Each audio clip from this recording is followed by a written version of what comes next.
नमस्कार, अभिवादन स्वीकार करिए आपके अपने पवन सर का। हम कलाम की ये जो तृतीय श्रेणी की जो L1 और L2 दोनों के ही सिलेबस में है, राजस्थान की भाषा बोलियाँ एवं साहित्य, हमने 2 क्लासें कर ली। अगर आप नए विद्यार्थी हो तो इसी चैनल पर 2 क्लासेस है, ठीक है, उनको एक बार आप दर्शन करके आइए।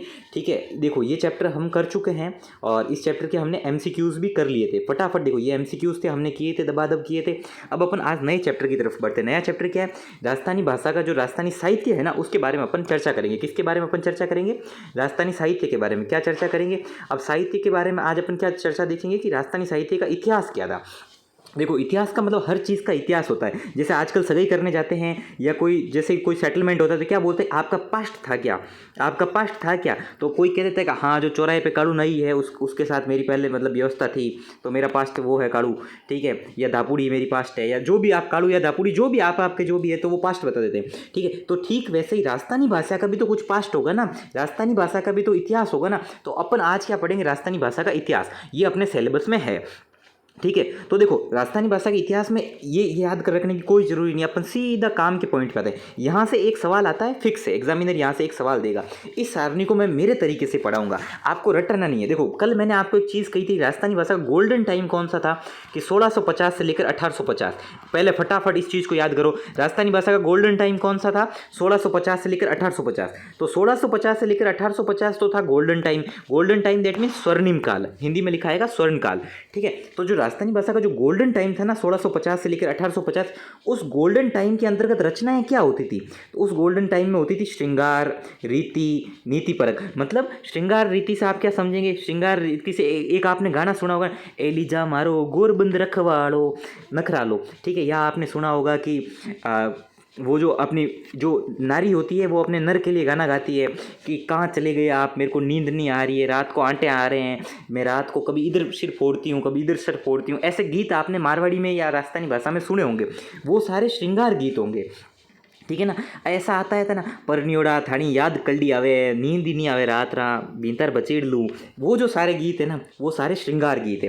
तो राजस्थान की जो भाषा का गोल्डन टाइम था ना, 1650 से लेकर 1850। एग्जामिनर पूछेगा, एग्जामिनर या तो पूछेगा कि बेटू की गोल्डन टाइम कौन सा था, तो आपको पता होना चाहिए 1650 से लेकर 1850। अब एग्जामिनर थोड़ा सा और डीप क्वेश्चन करेगा तो वो पूछेगा कि गोल्डन टाइम में रचनाएं कौन सी होती थी। तो 4 ऑप्शन देगा, वीर गाथा काल की रचना होती थी, भक्ति काल की रचना होती थी, श्रृंगार होती थी, कि विविध विषय की रचना होती थी। आपको दिमाग में इतना सा याद रखना है कि गोल्डन टाइम था, तो गोल्डन टाइम में श्रृंगार मतलब दैट मीन्स रोमांटिक। आप बेसिकली ये याद रखो कि हाय नींद नहीं आ रही है जानू मेरी जान, इस टाइप की जो राजस्थानी भाषा में रचना होती है ना वो। अब देखो, आपको आप में से कुछ लोगों को लग रहा होगा कि सर ऐसे क्यों बोल रहे हैं, तो बेटा अब आप जिंदगी में ही नहीं भूलोगे कि गोल्डन टाइम में कौन सी रचनाएं होती थी। गोल्डन टाइम में रोमांटिक रचना होती थी। अब कोई कहते गोल्डन टाइम में भक्ति गीत की रचना थोड़ी होती है। गोल्डन टाइम में मीरा एकली खड़ी सांवरिया आओ तो सही दर्शन, ये गोल्डन टाइम में नहीं था, ठीक है। गोल्डन टाइम में वीर गाथा का काल भी नहीं था, वीर गाथा गोल्डन टाइम में नहीं थी। वीर गाथा का मतलब होता था कि पुराने जमाने में राजा महाराजाओं के कहा जाता ना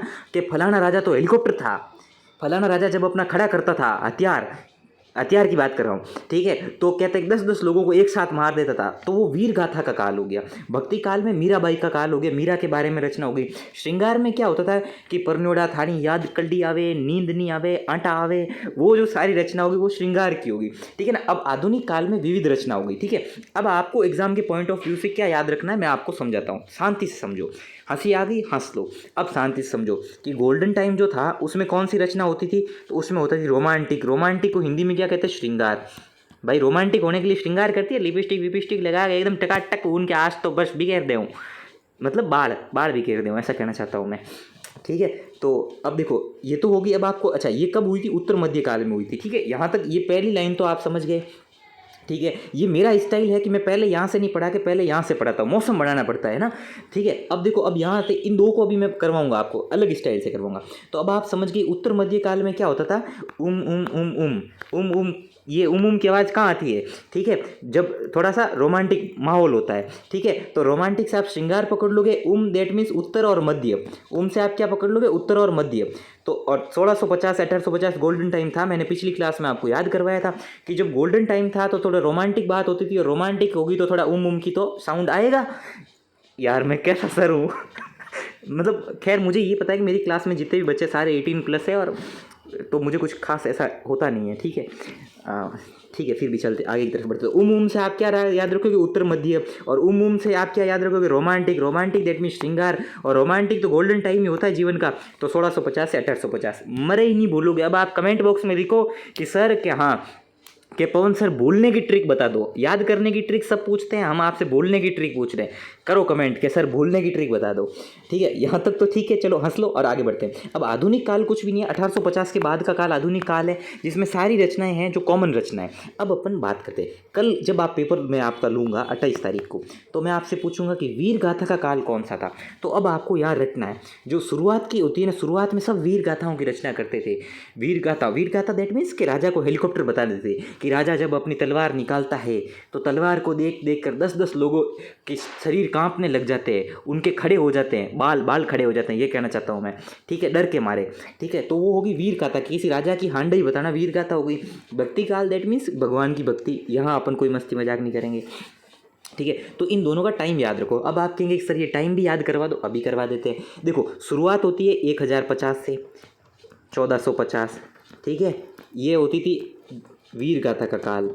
फिर आता है 1450 से 1650, ये होता है भक्ति काल, ठीक है। और गोल्डन टाइम में किसी आवाज़ आती है, उम की आवाज़ आती है। और गोल्डन टाइम कौन सा होता है, श्रृंगार दैट मीन्स रोमांटिक।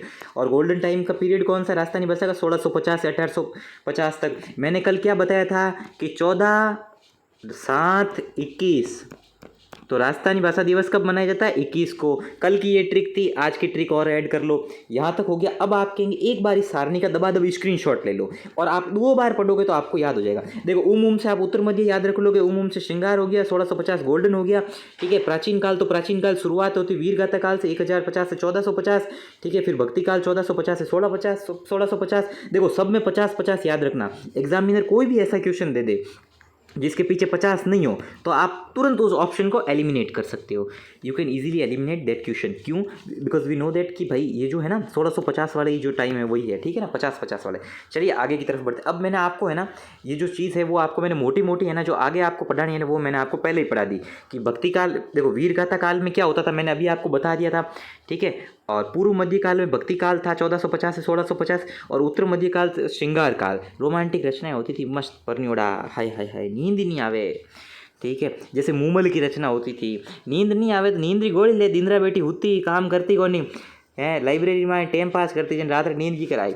थके हुए आदमी को ही रात को अच्छी नींद आती है, और जो थक कर सोता है सुबह उसका पेट एकदम साफ रहता है। ये मैं अपने निजी अनुभव से बताता हूँ। जिस दिन मैं पूरे दिन आराम करता हूँ, सुबह मेरे को 10 मिनट बाथरूम में बैठना पड़ता है, नहीं तो एकदम मस्त। मेहनत करो, मेरे कहने का मतलब इतना ही है, मेहनत करो। जितनी आप मेहनत अच्छी करोगे, आपका शरीर है, आपका दिमाग है, आपका घर है, आपका परिवार है, आपके सपने हैं, सारी चीज़ें ट्रैक पर चलेगी। सीरियसली, मतलब मेरे पास जो जीवन के अनुभव है मैं उससे बता रहा हूँ। आपको लग रहा होगा कि सर आप क्या बता रहे हो कि 10 मिनट बैठना पड़ता है। भाई देखो, कोई नहीं बताता है, ज़िंदगी के जो प्रैक्टिकल अनुभव बताता है ना वही असली मास्टर होता है। मैं तो ये समझता हूँ। अगर आपको मज़ा नहीं आ रहा है, आप आराम से क्लास छोड़ सकते हो। मुझे यूट्यूब से वैसे भी आज तक 1 रुपया नहीं मिला, और कोई मिलने की गुंजाइश भी नहीं है, क्योंकि ये बुकलेट कलाम की है। बाकी चीज़ें आप समझदार हो, मैं तो सिर्फ बहन बेटियों के लिए करता हूँ कि भाई जो जा नहीं सकती, अब 3200 रुपये यार कौन देगा, आप खुद सोच के बताओ, ठीक है। अब आपका भाई बैठा है तो फटाफट कमेंट बॉक्स में लिखो भाई के लिए हार्ड पवन सर, ठीक है ना, हार्ड वर्क, इतना सा लिख दो, मैं समझ जाऊंगा कि आपने इस चीज़ को यहाँ तक एंजॉय किया। एक छोटा सा हार्ड पवन सर लिखने में देखो मैं इतनी मेहनत करता हूँ, फ्री में कलाम भी मेरे ऊपर केस कर सकता है, जो भी चीज़ें आप समझ सकते हैं। एक हार्ड पवन सर लिखने से मेरा दिल में अच्छा लगता है कि हाँ बच्चे मेरे लिए कर रहे हैं। तो देखो ये जो चारों चीज़ें हैं ना, ये अपने सारणी में कर ली थी, यही अब ना विस्तार से यहाँ बताई गई है। तो अब आप कहेंगे कि सर यहाँ तो देखो एक और चीज़ बताई गई, रिपु द्वारण दास, ये भीनमाल की रचना, वज्रसेन सुई। बेटू ये सारी रचनाएं मैं आपको बाद में है ना एक साथ करवाऊंगा। अभी यहाँ मैं आपको कराऊंगा ना तो मिक्सचर बन जाएगा। आप यहाँ देखो, मिक्सचर अपने बनाना ही नहीं है, अपने को याद करना है। याद मैं मेरी ट्रिक से करवाऊंगा, आप मेरे ऊपर विश्वास रखो, सब याद करवा दूंगा। अभी इस पेज को अपन आगे की तरफ करते हैं। अब आधुनिक काल तक तो अपन ने वहाँ उस सारणी में कर लिया था। एक बार ये जो सारी रचनाओं के नाम दिए जाते हैं, बाकी टांकी, इन सबको भूल जाओ। क्यों भूल जाओ कि बाद में एक अलग से क्लास लेके ऐसी धाड़ फाड़ अपरंपार ट्रिक्स से आपको करवाऊंगा। अब देखो अपन 4 चीज़ें देखते हैं। देखो आपने हिंदी में भी पढ़ा होगा और संस्कृत में भी पढ़ा होगा और इंग्लिश में भी हम पढ़ते हैं प्रोज एंड पोएट्री, राइट। तो देखो गद्य क्या होता है, गद्य होता है प्रोज, और पद्य क्या होता है पोएट्री। मतलब कुछ भी नहीं है, पद्य में क्या होता है कविता होती है, गद्य में क्या होता है कहानी टाइप की चीज़ें होती है जो लंबी लंबी चलती है, वो गद्य, ठीक है। और क्या कहते हैं पद्य में क्या होता है कि पद्य पोयम। आप कह रहे हैं सर हम तो कन्फ्यूज़ हो जाते हैं, बेटू कन्फ्यूज़ होना ही नहीं है। कविता को पोयम कहते हैं ये तो आपको पता ही है ना। कविता को क्या कहते हैं पोयम। पोयम का पहला अक्षर क्या है प, तो पद्य का पहला अक्षर क्या है प, ठीक है। तो जो प पोयम, ठीक है ना, जो पद्य होता है वो हमेशा क्या होता है बेटू पोयम होता है, ठीक है ना। मज़ा आया तो प्लीज़ कमेंट बॉक्स में हार्ड वर्क या कुछ भी अच्छा कमेंट करो यार। मैं ये एक वादा करता हूँ, जिन जिन बच्चों के अच्छे खासे कमेंट होंगे ना, अच्छे बड़े और अप्रिशिएशन वाले कमेंट होंगे ना, मेरा वादा है उनसे कि उनके लिए मेरे दिल में एक अच्छी जगह रहेगी। और जब पीडीएफ प्रोग्राम शुरू करूँगा ना, तो उनके लिए विशिष्ट रूप से उन्हें पीडीएफ सेम डे ही प्रोवाइड करवाने की कोशिश करूँगा, या बाकी सारी चीज़ें जो आगे आपको टेलीग्राम ग्रुप में बताई जाएगी, ठीक है। अब अपन आगे बढ़ते हैं। तो देखो गद्य में क्या होता है, देखो ख्यात, बात, कथा, विगत, ये सारी गद्य है। आप कहेंगे सर हमको याद कैसे रहेगा, अभी याद करवाते हैं बेटा। देखो पद्य दैट मीन्स कविता में क्या होता है राशो, प्रकाश वगैरह ये सब कुछ होता है। और गद्य और पद्य दोनों की मिक्स विद्या कौन सी है, तो वचनिका और द्वादेत। इन दोनों को एक बार के लिए भूल जाओ, यही दिमाग में रखो कि गद्य और पद्य की मिक्स कौन सी है। तो गद्य और पद्य की मिक्स है वचनिका और द्वादेत। द्वादेत किसको बोलते हैं, उर्दू की रचना। उर्दू की रचना होती है ना जो मुसलमान बोलते हैं ना, उस उर्दू की रचना को क्या बोलते हैं, द्वादेत। तो ये हिंदी की नहीं है, लेकिन राजस्थानी में भी तो उर्दू की हुई ना, क्योंकि हमारे राजा मुगलों के दरबार में काम करते थे, ठीक है। तो मुगलों के दरबार में उर्दू चलती थी, तो वहाँ से वो उर्दू राजस्थानी भाषा में मिक्स हो गई। तो राजस्थानी भाषा की वे रचनाएं, एक बार ध्यान दे के मेरी बात सुनना, फटाफट सुनो। राजस्थानी भाषा की वे रचनाएं जो उर्दू में लिखी गई है उसको क्या बोलते हैं, उसको बोलते हैं दवादेत। क्या बोलते हैं, दवावेत। क्या बोलते हैं, दवावेत। क्या बोलते हैं बेटू, दवावेत बोलते हैं, ठीक है। वचनिका से आपने अचलदास खींचनी की वचनिका सुनी होगी जो शिवदास गार्डन ने लिखी है। आप कहेंगे सर बाकी सब तो ठीक है, लेकिन हमको ये याद कैसे होगा कि एग्जाम में जमाल देखते ही हमको पता चल जाए कि पोयम होगी। बेटा इसकी भी ट्रिक है। इसकी ट्रिक आप कहेंगे सर अभी बता दो, हाँ अभी बता देता हूँ। एक बार इस सारणी का स्क्रीनशॉट ले लो, फटाफट से स्क्रीनशॉट ले लो। अभी जस्ट यही बता रहा हूँ, ट्रिक बता रहा हूँ, ठीक है। ले लिया स्क्रीनशॉट। अब अपन देखते हैं, अब अपन ना एक एक चीज़ को पढ़ेंगे। जैसे ही मैं आपको ख्यात क्या होती है ये आपको मैं याद करवा दूंगा, तो आप कॉमन सेंस लगाएंगे कि सर ने कहा था लंबी लंबी कहानियाँ चलती है, तो फिर आप कहेंगे कहानी चलती है, दैट मीन्स पद्य, पद्य से होता पोयम, दैट मीन्स ये पद्य होगा नहीं क्योंकि कहानी है, तो आप तुरंत गद्य की तरफ चले जाओगे। इसीलिए मेरा ये ट्रिक है। मैं आंडू पांडू सर नहीं हूँ, बहुत अपरंपार सर हूँ। मैं ऐसे रटानिफिकेशन वाला आंडू पांडू काम मेरे करना ही नहीं, मस्त काम करना है। मैं चाहता तो यहाँ पर भी आपको बोल देता ख्यात इसमें होती है, ये इसमें होती है, नहीं, अपने काम करना, परफेक्ट काम करना है, परफेक्ट काम करना है। तो यहाँ पर ये सारणी भूल जाओ, यहाँ से अपन काम करेंगे, ठीक है ना। कि सर आपने ये शब्द क्यों बोला, बेटा आप सुन रहे हो और मैं सुन रहा हूँ, कोई तीसरा सुन रहा है क्या। आप कोई छोटे बच्चे हो क्या, 18 की उम्र आपने जी ली है, ज़िंदगी के अनुभव आपने भी ठीक ठाक ले लिए। अब इस शब्दों से क्या फ़र्क पड़ता है, पब्लिक प्लेटफॉर्म पर मैं भी नहीं बोलता, ठीक है, लेकिन अपन दो ही बात कर रहे हैं, आप और मैं दो ही अपन आपसी बातें कर रहे हैं, कोई तीसरा सुन ही नहीं रहा। मस्त इंजॉय करो, कान में ईयरफोन डालो, लाइब्रेरी में बैठे हो तो हल्के हल्के मुस्कुराते रहो, ठीक है, और इंजॉय करो। चीज़ों को याद करनी है अपने को। एग्जामिनर कोई नहीं देखता है, अपन देखते हैं कुछ गूंगे गूंगे बच्चे होते हैं, महान बच्चे होते हैं, महान महान बातें करते हैं, ठीक है, और उनका सिलेक्शन नहीं होता तो सब उनको क्या बोलते हैं, भूतिया बोलते हैं। क्या बोलते हैं, भूतिया, ठीक है ना। या भ की जगह है ना च है, ठीक है ना, भ की जगह पर क्या है बेटा, च है, ठीक है। और कोई बदमाश बच्चा भी होता है और उसका सिलेक्शन हो जाता है तो उसको क्या बोलते हैं, सुपर बोलते हैं। सुपर की जगह पर सुपर ही है, कुछ भी नहीं है, सुपर ही बोलते हैं, ठीक है ना। अब अपन आगे की तरफ बढ़े। ख्यात क्या होती है, ख्यात एक संस्कृत का वर्ड है, ये इंपॉर्टेंट नहीं है। ख्यात में कुछ भी नहीं होता है कि जैसे मैं हूँ तो कल मैं लिखवा सकता हूँ पवन प्रजापति की ख्यात। क्या लिखवा सकता हूँ, पवन प्रजापति की ख्यात। दैट मीन्स पवन प्रजापति पहले इतनी तारीख को पैदा हुआ था, फिर उसके जीवन में पहला आदमी ये आया था, फिर उसने ये किया, फिर वो यूट्यूब पर ऑनलाइन क्लासेस लेता था।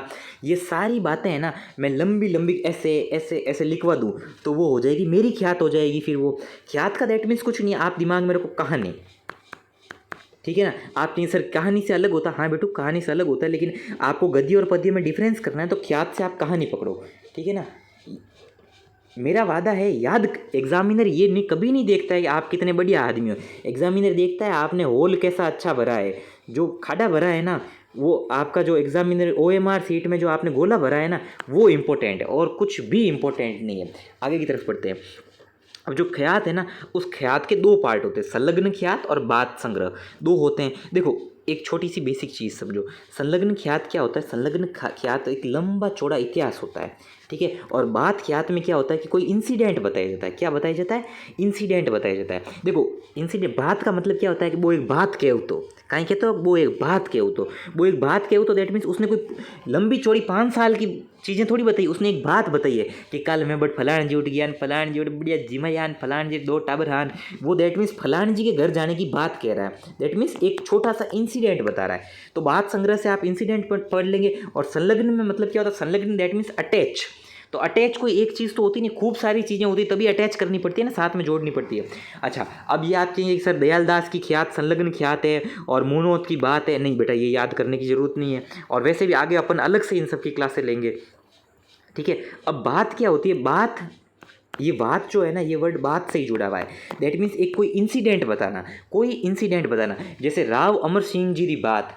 अब इस राव अमर सिंह जी की बात जो है ना, इसमें राव अमर सिंह की पूरी जिंदगी नहीं बताई है। पूरी जिंदगी बता देते तो वो क्या कहते कि राव अमर सिंह जी की ख्यात, क्या कहते? ख्यात। और ज़्यादा स्पष्ट करते तो क्या कहते? संलग्न ख्यात। अब आपने एक वर्ड क्या देख लिया? वात। वात से आप क्या पकड़ोगे कि राव अमर सिंह जो आदमी था उसकी ज़िंदगी का कोई इंसिडेंट बताया कि राव, मान लो कि एक एग्जांपल ले लेते हैं कि राव अमर सिंह शादी करने गया, ठीक है। तो राव अमर सिंह जब शादी करने गया ना, उस दौरान क्या क्या इंसिडेंट हुए, वो इंसिडेंट जिस किताब में बताएंगे ना, उस किताब वो बात हो जाएगी कि फलान टाइम रे एक बात कहूँ ठांडो का अटिया बैठो। अब जमाल क्या होता है? राजस्थानी भाषा का बहुत इंपॉर्टेंट क्वेश्चन है, फटाफट इंपॉर्टेंट क्वेश्चन है, इसको इंपॉर्टेंट में लगा दो। राजस्थानी भाषा का काव्य का मात्रिक छंद। आप कहेंगे सर ये समझ में नहीं है, कुछ समझना नहीं है, जमाल आपको समझाता हूँ क्या होता है। राजस्थानी काव्य, ये देखो ऐसे दिमाग में रखो, राजस्थानी काव्य, राजस्थानी काव्य, राजस्थानी काव्य क्या होता है? जमाल होता है, ठीक है। बस इतना सा याद रखो, ये फटाफट देख लो। राजस्थानी काव्य क्या होता है? जमाल। जमाल में और कुछ भी याद नहीं करना है। झूलना क्या होता है? कि राजस्थानी काव्य का मात्रिक छंद। आप कहेंगे कि सर दोनों सेम होते हैं क्या बेटू? नहीं, दोनों में फ़र्क होता है। झूलना जो होता है ना, झूलना होता है 24 अक्षर। कल के पेपर में मैं पूछूंगा कि राजस्थानी भाषा का काव्य संग्रह जिसमें 24 अक्षर होते हैं, तो आप कहना कि सर 24 अक्षर झूलना, ठीक है। क्या सर याद नहीं हो रहा है? 24 घंटे झूले पर झूलती रहती है। झूले, छोटा बच्चा होता है ना, उसको झूला ला के देंगे ना, तो वो 24 घंटे इंडा खाती रहे, मारवाड़ी में क्या इंडा, तो 24 घंटे जो इंडा खाती रहती है, 24 घंटे झूलती रहती है। तो झूलती रहती है कितने घंटे? झूलती रहती है, एक मिनट, हाँ, झूलती रहती है 24 घंटे। तो 24 अक्षर वाला क्या हो गया? झूलना। झूलती रहती है 24 घंटे, ठीक है ना। अब यहाँ क्या लिखा है? इसमें पहले पूरा दोहा, फिर 5वें चरण में दोहे का अंतिम चरण को दोहराया जाता है। ये आप यहाँ से देख लो कि 5वें चरण में अंतिम चरण को दोहराएंगे, वो होगा जमाल। और झूलना में क्या होगा? झूलती रहती है 24 घंटे। मैं कह रहा हूँ आप कमेंट बॉक्स में ये लिखोगे सर भूलने की ट्रिक बताओ, याद तो आपने करवा दिया बेटा। अब ये जो चीज़ है ना, ये चीज़ अपन दबा दब यहीं पर याद कर लेते हैं। अमर सिंह राठौड़रा झूलना किसने लिखा? कृष्णा आडा ने। राव गत सिंह के सर ये कैसे याद कराओगे? इसकी बेटा कोई ट्रिक नहीं है, फटाफट एक तो लो स्क्रीनशॉट। देखो आपके सम्मान में मैं भी स्क्रीनशॉट ले लेता हूँ, मुझे तो याद है, ठीक है। आप भी स्क्रीनशॉट लो फटाफट। ये चारों झूलने आप याद कर लो। आप कहेंगे सर झूलना आपको पता है ना कि झूला झूलती है 24 घंटे, तो झूलना में 24 अक्षर होते हैं। अच्छा, अमर सिंह का झूलना किसने लिखा था? कृष्णा ने लिखा था। प्रताप सिंह का लिखा था साधुमाला ने लिखा था। राव सुल्तान देवड़े, डेट मीन्स राव सुल्तान देवड़ा का झूलना किसने लिखा था? आडा दुरसा ने लिखा था।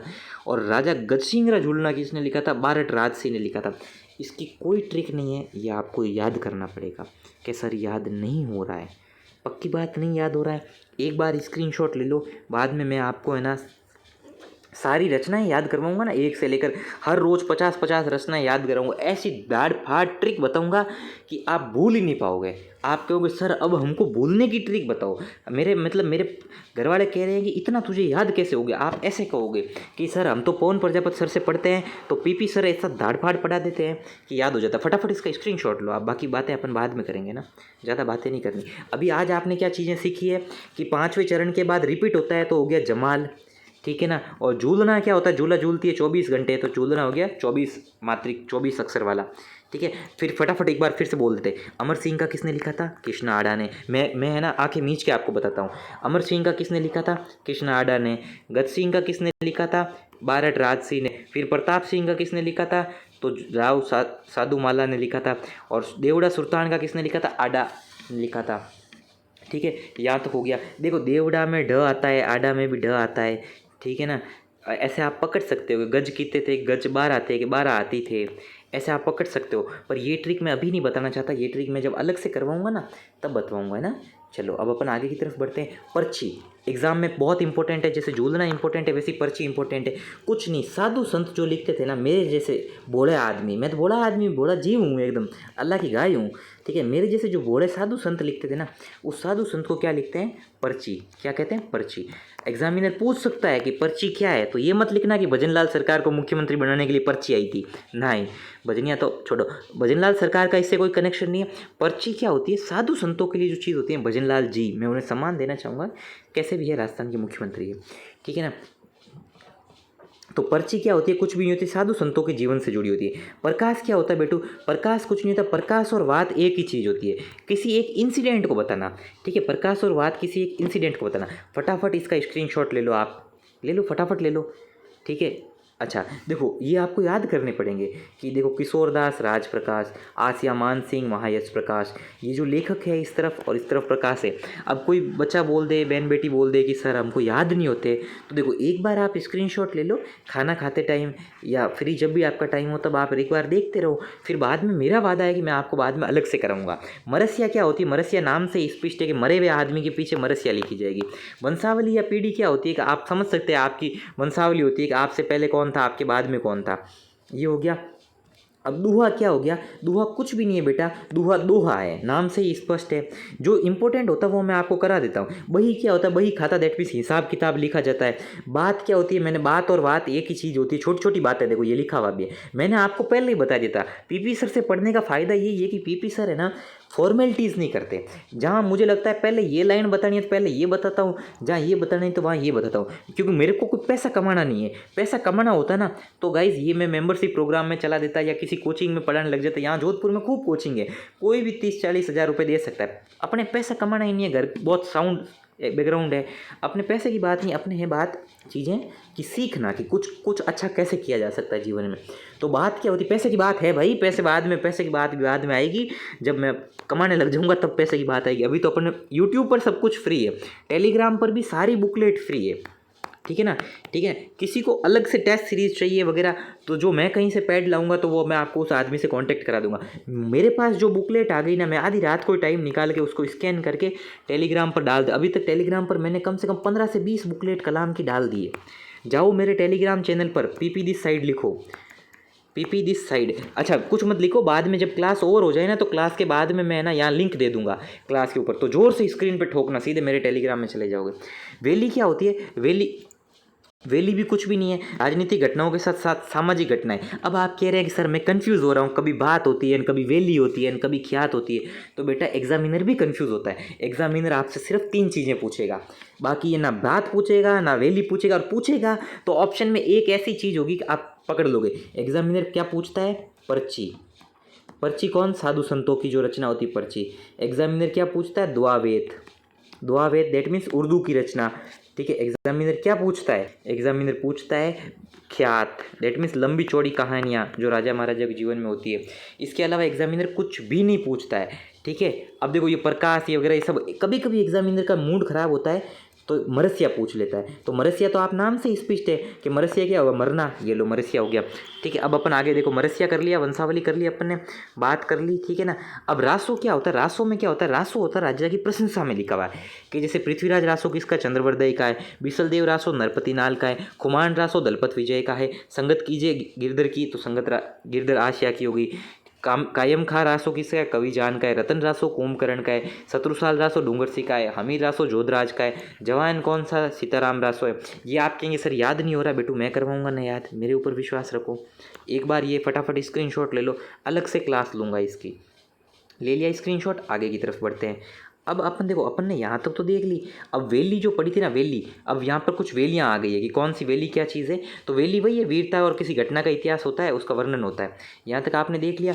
अब अपन आगे की तरफ देखते हैं। अब ये कुछ फेमस वैलियाँ आ गई, आप चाहो तो इसका स्क्रीनशॉट ले सकते हो, बट मैं आपको बाद में है ना अच्छे से करवाऊंगा, मेरा वादा है, ठीक है। विगत भी कोई घटना हो गई, टिब्बा या देखो टिब्बा या बालव बोध, इसको एक बार समझते हैं। टिब्बा या बालव बोध क्या होता है, स्पष्टीकरण हेतु पत्र होता है, ठीक है ना। अब आपने कभी देखा नहीं होगा किसी किताबों में यहाँ पर लिखा हुआ होता है, एक लिखा हुआ होता है और फिर कुछ लिखा हुआ होता है और बीच में कहीं पर एक लिखा होता है। जैसे किताब में यहाँ कुछ चीज़ समझाई हुई होती है, फिर उसका विस्तार से वर्णन होता है तो उसके ऊपर एक लिख दिया और नीचे लिखा हुआ होता है कि इस बात का अर्थ ये होता है। तो जो स्पष्टीकरण होता है ना उसको बोलते हैं टब्बा या बालव बोध। जो यहाँ पर लिखा होता है किताबों में ऐसे आडा लिखा हुआ होता है या इस तरीके से लिखा हुआ होता है ना किताबों में, उसको बोलते हैं जो चीज़ों को और ज़्यादा स्पष्ट करे। धमाल क्या होता है, होली के अवसर पर धमाल होता है। एग्जामिनर आपको मूर्ख बनाने के लिए दिवाली लिख सकता है, पर आपको ये याद रखना होली के अवसर पर धमाल होता है। 12 मासा क्या होता है, 12 महीने का वर्णन हो गया, नाम से भी स्पष्ट है। रूपक कुछ भी नहीं है, बेसिक बात है। रूपक क्या होता है, किसी विशेष व्यक्ति की उपलब्धि होती है। शब्द क्या है, ये देखो ये शब्द क्या है, गेय पद है। एग्जामिनर पूछ सकता है निम्नलिखित में से गेय पद कौन सा है, तो गेय पद होता है शब्द। आप कहेंगे सर गेय पद क्या होता है, बेटू गाना। गेय दैट मीन्स गाना। शब्द क्या होता है, किसी आपने कोई गाना सुना नहीं होगा, ए मारी एली, ऐसा गाना जो पुराने ज़माने के होते हैं ना, उन गानों में एक जामटिया टाइप आदमी होता है जो बार बार चीज़ों को रिपीट करता रहता है पीछे कि ओहो हाँ हाँ ऐसे करता रहता है। तो वो जिस चीज़ को रिपीट करता है ना, हर बार एक ही चीज़ को रिपीट करता है, वो होता है शब्द, ठीक है ना। तो जैसे आप पुराने मारवाड़ी भजन सुनोगे उसमें होता है हैं यूं एडी बाता, वो जो ऐसे बोलते हैं ना वो होता है शब्द होता है, ठीक है ना। अब साखी क्या होता है, साखी होता है आंखों देखी बात। साखी को आप ऐसे याद रखो, साख कहते हैं ना बीर यार, बीर साख बढ़िया नहीं है, बीर पेट हकरी नहीं है।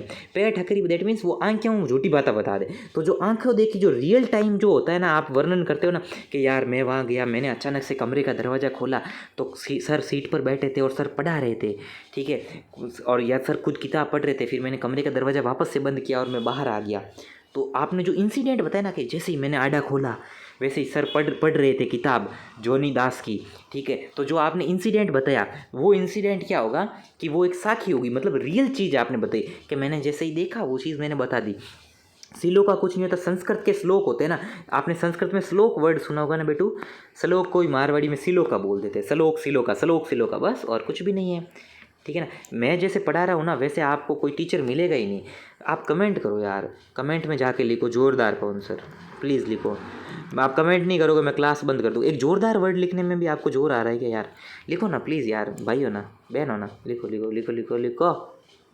ऐसा थोड़ी होता है, लिखो, मैं भी तो आपके लिए मेहनत कर रहा हूँ ना, ठीक है। देखो दुआवेत मैंने आपको पहले ही बता दिया उर्दू की रचना होती है। वचनिका कुछ भी नहीं होते, वचनिका संस्कृत के वचन शब्द से बनाए, और ये भी बेसिक चीज़ है, इसमें भी कुछ ऐसा है नहीं कि मैं आपको बताऊं। अब देखो राजस्थानी भाषा के प्रमुख साहित्यकार देखते हैं कि राजस्थानी भाषा में कौन कौन से फेमस साहित्यकार थे। अपन फेमस साहित्यकार देखते हैं तो देखो एग्जामिनर ब्रह्मगुप्त और माघ में से एक पूछता है। दोनों कभी भी आपको एक पेपर में नहीं मिलेंगे, इन दोनों में से एक सवाल आना फिक्स है, ठीक है, लेकिन दोनों साथ में नहीं आएंगे। या तो एग्जामिनर ब्रह्मगुप्त पूछेगा या कवि माघ पूछेगा। आपको एक टिप दे देता हूँ, जब भी ब्रह्मगुप्त पूछे या कवि माघ पूछे, दोनों का संबंध जालोर से है। किससे है, जालोर से है, दोनों का ही संबंध जालोर से। कंफ्यूज होना ही नहीं है, ब्रह्मगुप्त जी भी जालोर से थे, कवि माघ भी जालोर से। जालोर तो या सांचौर का कोई बच्चा या बच्ची अगर ये वीडियो देख रहा है तो कमेंट बॉक्स में लिखो कि हाँ सर मैं जालोर से हूँ और ब्रह्मगुप्त मेरे यहीं के थे, मेरे पड़ोस में रहते हैं, ऐसे लिख दो, मैं समझ जाऊँगा। हालांकि पड़ोस में तो क्या रहते होंगे, but you can easily understand what I want to say. So आगे की तरफ बढ़ते हैं ना। जालोर के बच्चे, तो ब्रह्मगुप्त जी कहाँ से थे, जालोर के थे। कवि माघ कहाँ से थे, जालोर के थे। ये जो टॉपिक दोनों है ना, इनसे एक क्वेश्चन आना, और एक क्वेश्चन का अर्थ होता है 2 नंबर आना है, फिक्स है, एग्जामिनर पूछता है इससे। तो देखो कवि माघ का संबंध भी जालोर से है और ब्रह्मगुप्त का भी संबंध जालोर से है। कवि माघ भी क्या कहते हैं, भीनमाल के थे, और ब्रह्मगुप्त भी कहाँ के, भीनमाल, दोनों ही भीनमाल के थे, दोनों ही जालोर के थे, और जालोर में दोनों भीनमाल के थे। देखो शिशुपाल वधम, वधम, देखो इसके पीछे क्या आ रहा है बेटू, म, वधम तो माघ, म से वधम और म से माघ। कंफ्यूज नहीं होना है, कंफ्यूज होना ही नहीं है। अच्छा ब्रह्मगुप्त क्या थे, ब्रह्मगुप्त मैथमेटिशियन थे। मैथमेटिशियन दैट मीन्स गणितज्ञ। तो ब्रह्मगुप्त किसकी रचना करेंगे, गणित से जुड़ी करेंगे। तो ये देखो खड़ खाग कम, ये ब्रह्मगुप्त की रचना है जिसमें त्रिकोणमिति के बारे में बताया। एग्जामिनर पूछ सकता है निम्नलिखित में से कौन सा राजस्थानी रचनाकार गणितज्ञ था। आपको तो पता है कि ब्रह्मगुप्त जी थे, वो गणितज्ञ थे। एग्जामिनर पूछ सकता है कि राजस्थान की किस भाषा में ट्रिग्नोमेट्री दैट मीन्स त्रिकोणमिति समझाई गई है, तो खड़ खाग कम में पड़ेगी। अब आप कहेंगे सर इतना याद कैसे रखेंगे, तो बेटा ये एकमात्र ऐसी मेरी क्लास है ना जिसके अंदर मैं सारी चीज़ें साथ साथ याद करवा रहा हूँ, घास नहीं काट रहा हूँ। अगर मेरी क्लास में मज़ा नहीं आ रहा है ना, तो अब आपको मज़ा सिर्फ जॉनी सर की क्लास में आएगा। और जॉनी सर की क्लास कहाँ मिलती है ये मैं आपको बता नहीं सकता, यूट्यूब पर भी मिल जाएगी, ठीक है। पर मेरी क्लास में मज़ा नहीं आ रहा तो सिर्फ जॉनी सर की क्लास में आएगा। जॉनी सर को बॉयज़ तो सारे जानते हैं, फीमेल्स भी जानती होगी, ठीक है। मैं सीरियसली कह रहा हूँ, मतलब मज़ाक की बात नहीं है। यहाँ मज़ा नहीं आ रहा तो फिर कहाँ मज़ा आएगा, बताओ, आप खुद बताओ, कमेंट बॉक्स में बताओ। आप में से किस किस ने जॉनी सर की क्लास देखी है, कमेंट बॉक्स में लिखो हाँ सर हमने भी क्लास देखी है। नाम मत लिखना जॉनी सर का, ये लिखो कि हाँ सर हमने भी जॉनी सर की क्लास देखी। मैंने तो आज तक नहीं देखी, मैं तो बोला बालक हूँ, मैं क्यों देखूँ जॉनी सर की क्लास, बोला टाबर हूँ मैं तो, ठीक है। तो ब्रह्मगुप्त कहाँ से थे, जालोर के थे। माघ भी कहाँ थे, जालोर के थे, दोनों ही जालोर के भीनमाल के थे, ये भी भीनमाल के थे। यहाँ आपको कन्फ्यूज़न मैंने दूर कर दिया, माघ में म है, ठीक है, तो शिशुपाल वदम में भी म आ गया। ब्रह्मगुप्त मैथमेटिशियन थे, तो खड़ खग कागम, ये भी देखो खड़ खाग कम, ये भी तो मैथमेटिक्स की लग रही है ना। निम्नलिखित में से कौन राजस्थान रचनाकार मैथमेटिशियन था, तो ब्रह्मगुप्त था, ठीक है। कवि माघ भी हो गया, शिशुपाल वदम हो गया। चलिए आगे की तरफ बढ़ते हैं, ऐसे ही याद करवाऊंगा। चलो एक और चीज़ मैं आपको याद कराता हूँ, देखो कई बार, अच्छा बाद में करवाऊंगा, केंद्र राज्य संबंध कैसे याद रखते हैं वो मैं आपको याद कराऊंगा। उसका संबंध नाडा से कनाडा, ठीक है ना। देखो संबंध, संबंध जो होता है ना वो कनाडा से, कहाँ से, कनाडा से। मैं कुछ लिख कुछ और रहा हूँ और बोल कुछ और रहा हूँ, बाकी आप समझदार हो। संबंध बनाने के लिए अब आप समझ गए, ठीक है ना, कनाडा। तो संबंध दैट मीन्स केंद्र राज्य संबंध, और केंद्र राज्य संबंध कहाँ किससे जुड़े हुए हैं, तो केंद्र राज्य संबंध बनाने के लिए कनाडा, ठीक है ना। पर पहले मैंने कुछ और लिखा था, अब आप समझ जाओ। संबंध बनाने के लिए क्या चीज़ की जरूरत पड़ती है, नाडा नहीं कनाडा, ठीक है। अब आप मरे ही नहीं भूलोगे, संबंध का संबंध, संबंध बनाने के लिए इसकी जरूरत पड़ती है, इसको थोड़ा आप समझ गए। तो संबंध से केंद्र राज्य संबंध और नाडा से कनाडा, ठीक है। तो केंद्र राज्य संबंध भारत के संविधान में कहाँ से लिए गए हैं, तो संबंध से। आप संबंध होते ही आपको याद आ जाएगा, संबंध बनाने के लिए नाडे की जरूरत पड़ती है। नाडे का क्या करना होता है, आप समझदार हैं, तो नाडे से आप क्या पकड़ेंगे, नाडा, तो नाडे से आप पकड़ लेंगे कनाडा। तो केंद्र राज्य संबंध कहाँ से है, कनाडा से। ऐसी अपरंपार ट्रिक्स मेरे पास ही मिलेगी और कहीं नहीं मिलेगी, ठीक है। चलो कमेंट बॉक्स में लिखो अपरंपार ट्रिक्स, अगर आपको कनाडा वाली ट्रिक समझ में आई तो कमेंट बॉक्स में लिखो अपरंपार ट्रिक्स, ठीक है। देखो कवि पाराशर का संबंध कहाँ से था ये याद रखना, और कुछ भी याद नहीं रखना।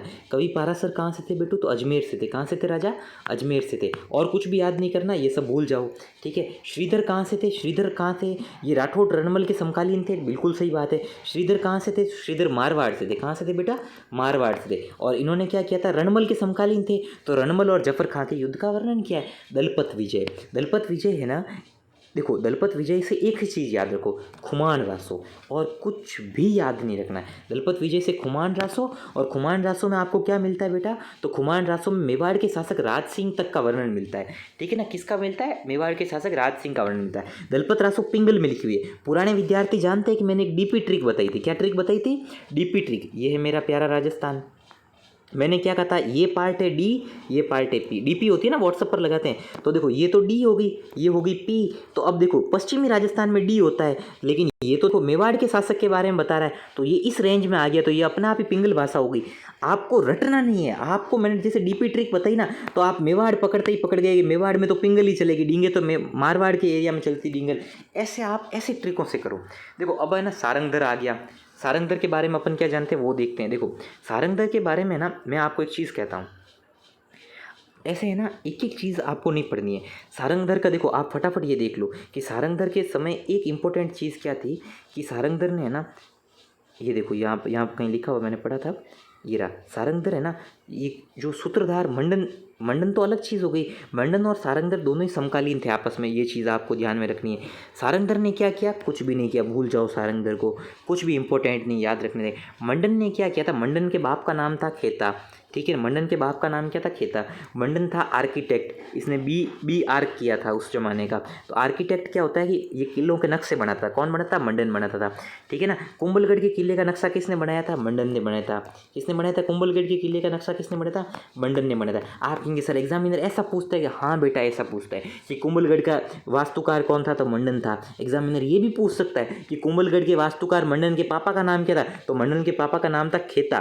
खेता को हिंदी में बोलते हैं क्षेत्राग, ठीक है ना बेटा, ये एग्जामिनर पूछता है, मैं आपको शौक से नहीं करवा रहा हूँ, ये कलाम ने भी शौक से अपनी बुकलेट में ऐड नहीं किया। चक्रपाणी मिश्र कौन था, महाराणा प्रताप का क्या कहते हैं जो बीड़ू था, बीड़ू दैट मीन्स दोस्त था, यार था, मतलब वो समझ रहे हो, आपका पक्का पक्का दोस्त था, BFF, best friend for ever. Maharana Pratap का बेस्ट फ्रेंड फॉर एवर कौन था, चक्रपाणी मिश्र था, ठीक है ना बेटा। यहाँ तक की चीज़ें क्लियर हो गई। इसमें से भी कुछ इंपॉर्टेंट नहीं। कवि कल्लोल से एक ही चीज़ याद रखना है, ढोले मारू का दुल्हे किसने लिखा था? कवि कल्लोल ने लिखा था। अच्छा, एक पुराने आरएएस के एग्जाम में पूछा है कि ढोला की उम्र कितनी थी और मारू की उम्र कितनी थी। राजस्थान मारवाड़ी में तो ढोला का मतलब होता है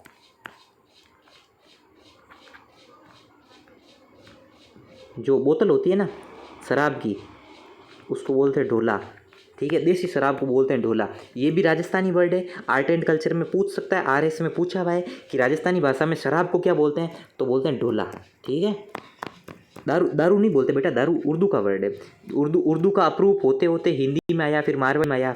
ठीक है ना, अपन ढोला वर्ड बोलते हैं शराब को। ठीक है ना, तो ढोला मारू का दुल्हा किसने लिखा? कवि कल्लोल ने। अब कोई कहेगा सर आप ये क्या बता रहे हो? बेटा पूछते हैं कि राजस्थानी भाषा में शराब को शराब नहीं बोलते, वो वहाँ बोलते हैं मदिरा को क्या कहते हैं? तो ढोला कहते हैं।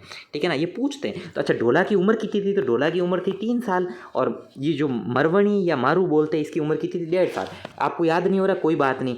1 और आधा, इसका डबल कितना होगा? 3 ही होगा। 1.5 का आधा, 1.5 का डबल 3 होता है। कि सर 1.5 का डबल 3 कैसे होता है? मुझे तो नहीं आता। तो देखो 1 और 1 कितने हो गए? 2, और आधा क्या हो गया? 1 हो गया, तो 3 हो गया ना। तो ये 1.5 साल का था, ये 3 साल का था। अब आप कभी नहीं बोलोगे ढोला और मारू की उम्र क्या थी। और लड़का हमेशा बड़ा होता तो ढोला की 3 ही होगी, 1.5 तो होगी नहीं। देखो कृष्णदास पयहारी का कुछ भी इंपॉर्टेंट नहीं है। नाभदास में क्या है? देखो भक्तमाल नामक रचना किसने की है? तो नाभादास ने की। ये याद रखना, भक्तमाल नामक रचना किसने की है? भक्तमाल नाभादास। भक्त का माल किसका था? नाभादास का था। भक्तमाल मीरा। अब मीरा बाई देखते हैं। मीरा मेड़तनी सांवरा दासी मेड़तनी मारो गिरधर नाम कमायो रे मीरा मेड़तनी। ये भजन आपने सुना होगा। मीरा का जन्म होता कुड़की गाँव में। अब आप कहेंगे सर मीरा का जन्म तो कुड़की गाँव में होता है। कुड़की गाँव कहाँ है? पाली में। तो मीरा मेड़तनी कैसे होगी?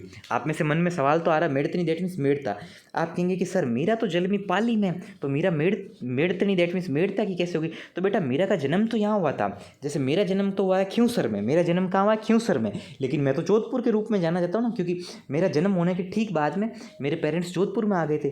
ठीक है, तो ठीक वैसे ही मीरा का जन्म कुर्सी गांव में हुआ था, पर मीरा के मम्मी पापा थे नहीं ना, तो मीरा अपनी दादा के साथ रहती थी। मीरा के साथ सच में कितना बुरा हुआ था ना, मम्मी पापा भी नहीं थे, बाद में हस्बैंड की भी डेथ हो गई थी। ठीक है, मीरा ने मतलब मीरा के लिए मेरे मन में बहुत रिस्पेक्ट है। आप लोग भी मीरा के लिए रिस्पेक्ट, अगर आपके मन में मीरा के लिए रिस्पेक्ट हो ना थोड़ी सी भी, तो कमेंट बॉक्स में प्यारा सा हर्ट दे देना। मैं समझ जाऊंगा कि हर्ट जिसने दिया है वो मेरे लिए नहीं दिया है, मीरा बाई के लिए दिया। प्लीज़, है ना। मीरा बाई ने कितना दर्द देखा। देखो मीरा के पापा नहीं थे, मम्मी नहीं थी, बाद में दादा के वहाँ रहती थी, फिर इनके बाल विवाह हो गया था, फिर इनके हस्बैंड की डेथ हो गई, फिर इनकी सास इन पर अत्याचार करती थी, फिर इनका देवर इन पर अत्याचार करता था, और मीरा ने आखिरकार चित्तौड़ का गढ़ भी छोड़ दिया। ठीक है। अच्छा, मीरा की ये कुछ रचनाएं हैं जो नरसिंह जी का मायरा ये वगैरह ये सारी आपको आती है। आगे की तरफ बढ़ते हैं। देखो बेटा, ये सारी रचनाएं आप कहेंगे कि अभी आप क्यों नहीं करा रहे हो? क्योंकि मैं अलग से करवाऊंगा ना, सारी रचनाएं अलग से रटवाऊंगा। ईसरदास के बारे में क्या था? बाड़मेर का। एग्जामिनर पूछ सकता है, बाड़मेर से पूरे राजस्थान में एक ही रचनाकार है, कौन है? ईसरदास। ईसरदास कहाँ का है? बाड़मेर का। ईसरदास की एक फेमस रचना कौन सी है? हाला जालारी कुंडलिया। और बाकी कोई रचना इंपॉर्टेंट नहीं है। हाला जालारी कुंडलिया किसकी है? मेरे साथ साथ रिपीट करो, हाला जालारी कुंडलिया ईसरदास, हाला जालारी कुंडलिया ईसरदास, हाला जालारी कुंडलिया ईसरदास, हाला जालारी कुंडलिया ईसरदास। आप कहेंगे सर मज़ा नहीं आ रहा है, बोरिंग लग रहा है, या याद नहीं हो रहा है। तो बेटा इस क्लास में याद नहीं हो रहा तो किसी भी क्लास में याद नहीं होगा, ये तो आप समझ सकते हैं ना भाई। मेरी क्लास में अगर आपको इतनी मजाक मस्ती के साथ भी यूट्यूब पर याद नहीं हो रहा है, तो यूट्यूब पर बाकी किसी भी क्लास में आपको याद नहीं होगा। और मैंने बता तो दिया है ना, मज़ा तो सिर्फ जॉनी भैया की क्लास में आएगा, और जॉनी भैया की क्लास यूट्यूब पर तो आती नहीं है। ठीक है ना, तो अब आपको मेरी ही क्लास से काम चलाना पड़ेगा।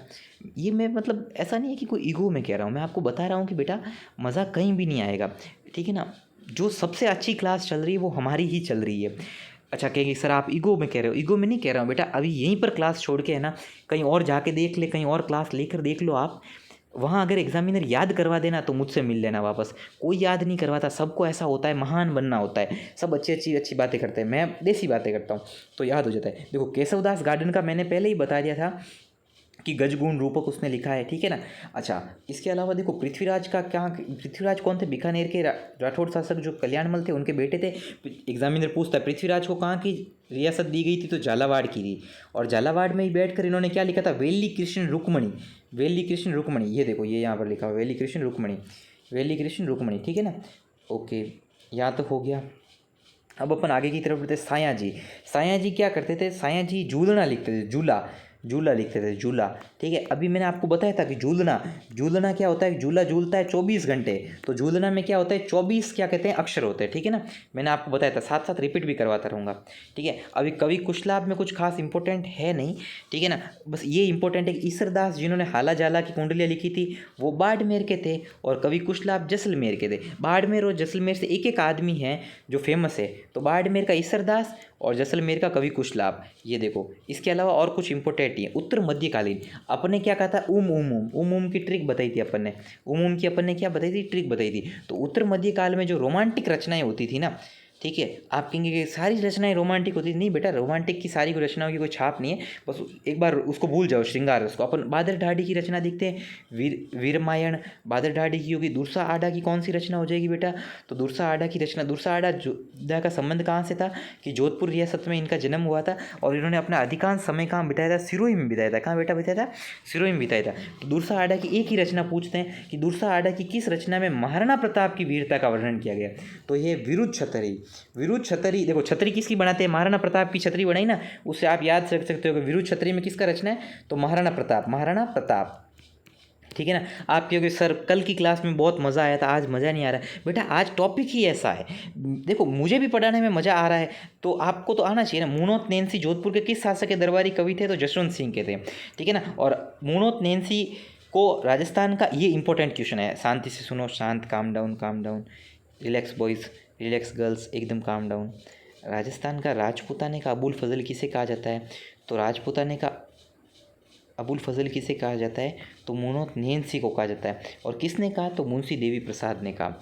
एग्जामिनर पूछ सकता है कि मुनोत नैन्सी को राजस्थान का अबुल फजल किसने कहा, राजपूताने का, तो मुंशी देवी प्रसाद ने कहा। मुंशी देवी प्रसाद ने किसको राजपूताने का अबुल फजल कहा, तो मुनोत नैन्सी को कहा। ठीक है ना, ये हो गया। मुनोत नैन्सी की ख्यात डिंगल में होगी। देखो यहाँ क्या लिखा, मुनोत नैन्सी की ख्याल डिंगल में लिखी गई है। अब मैंने आपको डीपी ट्रिक बताई थी। अब मुनोत नैन्सी कहाँ का है, कि जोधपुर का ही है ना, तो जोधपुर का है मुनोत नैन्सी, तो उस हिसाब से क्या कहते हैं, जो डिंगल में लिखेगा। अब आप कह रहे हैं कि सर हम भूल जाते हैं कि डीपी बताई थी कि पीडी बताई थी, तो कुछ भी नहीं बेटा, ये याद रखो। देखो डी है ना और ये पी है, पी का मुँह किस तरफ है, पूर्व की तरफ है, तो पूर्वी राजस्थान। डी का मुंह किस तरफ है, इस तरफ है, पश्चिम की तरफ, तो पश्चिमी राजस्थान। बस भूलने तो मैं आपको दूंगा ही नहीं, भूलना तो मतलब भूल जाओगे आप। अब देखो अपन ना, ये चैप्टर आज बहुत लंबा है, तो अपन क्या करेंगे कि अभी है ना, अभी सिर्फ अपन है ना आधुनिक से कल करेंगे, कल या आधे घंटे बाद मैं क्लास ले लूँगा आधुनिक। अभी अपन जो सीखा था ना, दैट मीन्स श्रृंगार दैट मीन्स रोमांटिक। ठीक है ना, और रोमांटिक के बारे में एक और चीज़ क्या बताई थी, गोल्डन टाइम होता है 1650 से 1850। ये बात मैंने आपको क्लास की शुरुआत में बता दी थी। थोड़ा सा यहाँ टप करो, इस तरफ टप करो और क्लास पीछे लेकर वापस देख सकते हो। ठीक है ना, अब देखो मारवाड़ परगना की विगत किसकी है, मुनोत नैन्सी की। ये अच्छा इंपॉर्टेंट सवाल आता है। ठीक है ना, इसे मारवाड़ का गजेटियर कहा जा सकता है। एग्जामिनर पूछ सकता है निम्नलिखित में से किस रचना को मारवाड़ का गजेटियर कहा जाता है।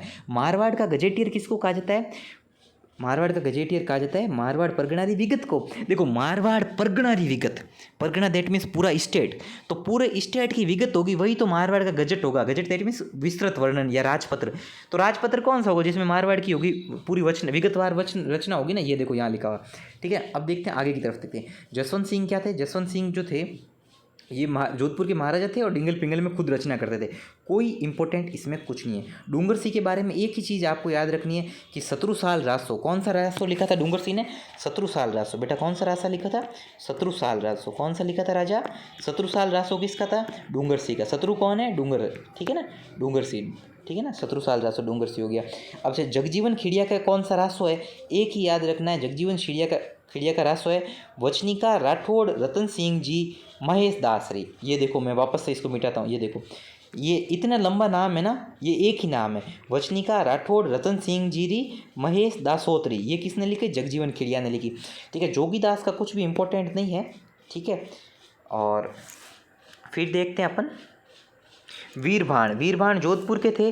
ठीक है ना, और राजरूपक इसका है, इनका है करनीदान। देखो करनी से आप याद रखो दिमाग में किरण, और किरण किसकी होती है, सूर्य की होती है। सूर्य दैट मीन्स होता है सूरज, तो करनीदान क्या हो जाए, करनी से किरण, और किरण होती है सूर्य की, तो सूरज प्रकाश हो गया। ठीक है ना, सुदन इंपॉर्टेंट नहीं है। ठीक है ना। फिर भी आप सुजान चरित्र सुदन का ये याद रख सकते हो। खेतसी के बारे में आपको यही याद रखना है कि खेतसी ने भाषा भारत लिखा था। भाषा भारत बहुत इंपॉर्टेंट है बेटा, एग्जामिनर काफ़ी बार पूछता है कि भाषा भारत किसकी रचना है, तो भाषा भारत है खेतसी की रचना। किसकी रचना है? खेतसी की, ठीक है ना। अच्छा, पूरे भारत में खेत होते हैं, खेत तो सब जगह होते हैं, पंजाब से लेकर जम्मू कश्मीर से लेकर अंडमान निकोबार तक खेत पूरे भारत में होते हैं। तो खेत से भारत, ये भारत का मतलब यहाँ भारत हो गया, ठीक है ना। तो भाषा भारत किसका? खेत में, सब जगह खेत है। एक लास्ट रचना देखते हैं बुद्ध सिंह की। बुद्ध सिंह जो खुद है ना बूंदी के महाराजा थे, उन्होंने नेह तरंग नामक रचना की थी। बहुत बहुत इंपॉर्टेंट है नेह तरंग। नेह तरंग, नेह तरंग किसकी रचना है? तो नेह तरंग रचना है बुद्ध सिंह की। अच्छा, तरंग कब आती है? जब, मैं मुंह से नहीं बोलूँगा, आप समझ जाओ, ठीक है। तो 14 तरंगों का इसमें वर्णन है। तरंग कब आती है आदमी को? जब होता है मतलब जब उसके अंदर ताकत आती है तब तरंग आती है। तो तरंग नेह तरंग, तरंग से आप क्या पकड़ोगे कि 14, ठीक है। तो उस हिसाब से आप पकड़ लोगे कि 14 तरंगों का वर्णन है। नेह तरंग में कितनी तरंगों का वर्णन है? तरंग कब आती है आदमी में, ठीक है। तो इसमें नेह तरंग में क्या होगा? 14 तरंगों का वर्णन होगा। तरंग दैट मीन्स ताण, तो ताण से आप 14 दैट मीन्स 14, हिंदी इंग्लिश में बोल रहा हूँ। तो नेह तरंग किसने लिखा है? अपने क्या कहते हैं, जो बुद्ध सिंह ने लिखा है। अगर आपको नेह तरंग वाली जो मेरी ट्रिक समझ में आ गई है, नेह तरंग में 14 जो मैंने सिखाया, तो आप कमेंट बॉक्स में सिर्फ इतना लिख दो कि सर नेह तरंग बुद्ध सिंह की रचना है और हमें याद हो गई। आप शॉर्ट में भी ये लिख सकते हो। अब बेटू आगे बात करते हैं आधुनिक कालीन, जो सत्यप्रकाश जोशी और ये सारी रचना। एक बार मैं आपको ना इसका एक क्विक व्यू देता हूँ, है ना, फटाफट। देखो, आधुनिक यहाँ से शुरू होती है। अभी तक हमने उम वाली की थी, दैट मीन श्रृंगार काल की थी, जो गोल्डन टाइम 1650 से 1850 वाली की थी, है ना। उम दैट मीन्स उत्तर और मध्यकाल, ठीक है ना। अब आधुनिक में सत्यप्रकाश जोशी जो आज के ज़माने के, विजयदान देथा, यादवेंद्र शर्मा, ये देखो बेटा, ये इतनी सारी रचनाएं हैं, ठीक है ना। तो ये अभी अपन आज की क्लास में करेंगे ना तो कचरा हो जाएगा, और आप भी देखो 45 मिनट से ज़्यादा तो आप भी नहीं पढ़ पाओगे ना। तो ये रचना अपन करेंगे कल की क्लास में, ठीक है ना। अगर आप यहाँ तक हो ना तो कमेंट बॉक्स में ये लिख दो, क्या लिख दो आप कमेंट बॉक्स में? सिर्फ इतना सा लिख दो, वाह पवन सर वाह, WAHH ऐसे लिख के फिर पवन सर लिख दो। जो बच्चा वाह पवन सर लिखेगा ना, WAHH ऐसा लिख के फिर पवन सर लिख दो आसानी से। जो वाह पवन सर लिखेगा ना, उसका सिलेक्शन पक्का होगा, और मैं समझ जाऊंगा कि उसने लास्ट तक क्लास ली। Thank you so much guys, आपने यहाँ तक क्लास देखी, एंड अगेन लव यू। और हम ऐसी तरह पढ़ते रहेंगे और मिलते रहेंगे। Thank you guys, love you so much, thank you, tata, see you.